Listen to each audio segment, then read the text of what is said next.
Okay, for the second chapter summary, it starts off kind of going over critical thinking skills again. It kind of reviews what we went through in the first chapter. So you see critical thinking skills, legal literacy, understanding that law is dynamic and not static, which is key.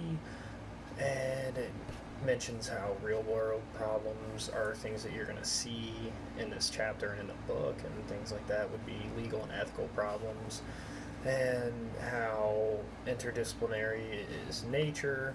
And then it breaks down into jurisprudence and the natural school or natural law school and what it consists of. So jurisprudence is the science or philosophy of law, or law in its most generalized form, and the book kind of breaks it down into 7 different sections, and those sections are natural law, positivist, sociological, American realist, critical legal studies, feminist, and law and economics. And so what natural law school is, some characteristics are: the source of law is absolute. It comes from nature, God, or reason. Positivist school is seen as a source of law that is sovereign. Sociological school is a source of law that is contemporary and consists of community opinions and customs. American realist school is a source of law. It involves the legal system and scientific analysis of the actions at hand, whatever's being looked at. And critical legal study is a source of law.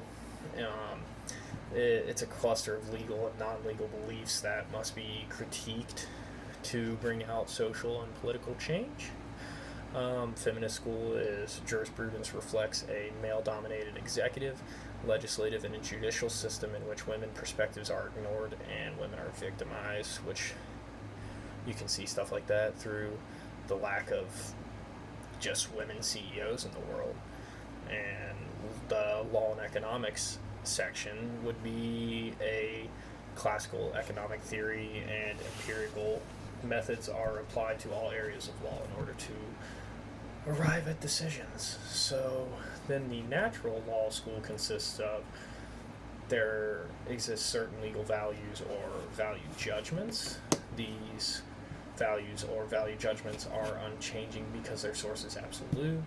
These values can be determined by human resource, and once determined, they supersede any form of human law. So pretty much what these two things do is just go through 2 different schools of thought and break it down into sections. And really, I thought that was the most important parts of the chapter. I mean, jurisprudence has been mentioned in both chapters already in the natural law school, and I'm sure it's going to come up more. It consists of what kind of seems like foundations to some laws and how we view certain things. So that was what I found the most important.